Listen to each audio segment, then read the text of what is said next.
So good day everyone, I am Ana Marie Marsan Pasaal, and now I am going to continue the discussion all about the plan deficiencies and their implementation. So first we have lack of flexibility. So plans that are too rigid can fail when unexpected circumstances arise. So a rigid plan hinder adaptability to unexpected changes. So we must consider incorporating flexibility to enhance resilience and responsiveness. Lack of flexibility in a plan refers to inability to adapt or change in response to unexpected circumstances or new information. So to avoid lack of flexibility in a plan failure, first we must build contingencies. So we should have alternative options. Second, prioritize goals over specific actions. So we must focus on achieving goals rather than strictly adhering to predetermined action.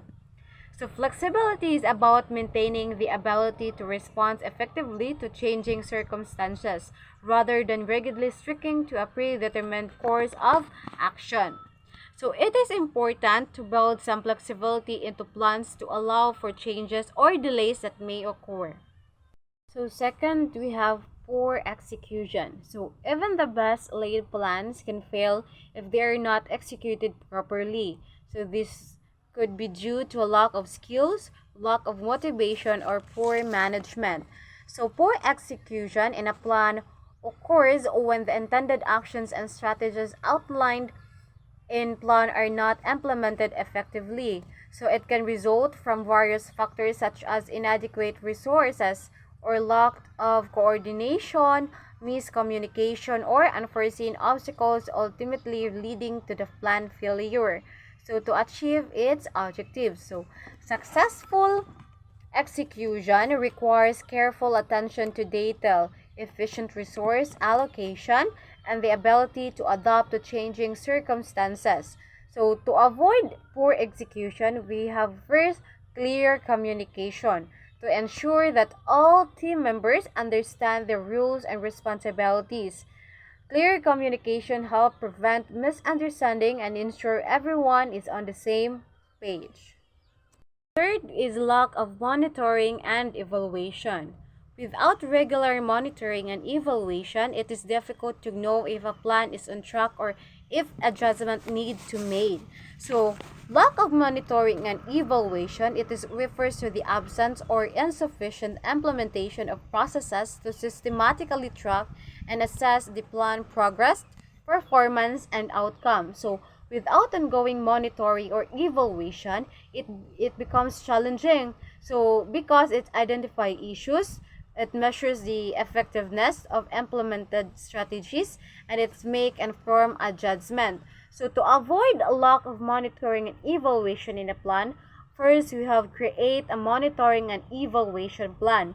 So, it allocates resources with this so we can establish a robust monitoring and evaluation framework. So, in reducing the risk of overlooking critical aspects of a plan implementation and increasing the chances of achieving desired outcomes. So, the fourth one is the unforeseen event. So, the plan must accommodate for unforeseen events, catastrophes, and contingencies since no one can truly predict the future. For example, especially market repeating ventures. So without backup plans and alternative solution, plans will most likely fail. So unforeseen events refers to unexpected and unpredictable occurrences were not anticipated during the planning phase, such as the natural disaster. Dealing with unforeseen events requires adaptability and the ability to adjust the plan in a real time to mitigate the effects. So, successful planning involves considering potential uncertainties and building resilience, navigate unforeseen challenges. So, it's not possible to avoid unforeseen events because it's unpredictable. So, however, we can enhance our plan by regular monitoring, implement a robust monitoring system to keep track of the plan progress. So, scenario planning, we must consider various scenarios during the plan processes. So, this involves envisioning different potential futures and developing strategies to address each scenario. So, it helps in preparing for a range of possibilities. So the fifth one is the unexpected changes in the environment. It is difficult to predict the political, economic, and legal changes that happen in the macro environment of a country or the world. So they can often render a plans ineffective and useless. So unexpected changes in the environment can contribute to a plan failure when plan is unable to adapt to or accommodate this shift. So successful plan are designed with flexibility and adaptability. So we must allow them to adjust to unforeseen changes and remain relevant in dynamic environment. So failure to integrate this adaptability may lead to suboptimal outcomes or the plan failing short of intended objectives. So to avoid unexpected changes in the environment, first you have environmental scanning. So continuously monitoring the internal environment for potential changes, regular updates, and flexibility in execution. The last one is a monetary and time constraint. The success of any plan depends upon the availability of time and money. So the constraint of time and money are largely responsible for the failure of many plans, especially those with involve complex, so time-consuming tasks and big budget. So monetary and time constraint contribute to a plan failure when the available resources needed to whether financial or temporal prove insufficient to execute the planned activity successfully. So monetary constraint refers to the limitation of the budget or the funding allocated to the plan. So while the time constraint refers to a limitation on the available time frame for plan implementation.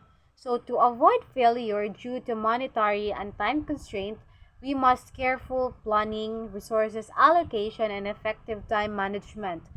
So regular monitoring and adjustment to the plan can help ensure that financial and temporal resources are used effectively and throughout the implementation processes.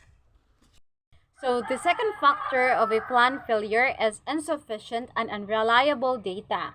So unreliable data can arise from various factors such as measurement errors, missing values, incomplete information, outdated records, or human bias. So an insufficient and unreliable data, it is refers to inadequate or inaccuracies in the information used to formulate and guide the plan. If the data is incomplete, unreliable, or based on unrealistic assumptions, it can lead to flawed decision making and hinder the plan's effectiveness.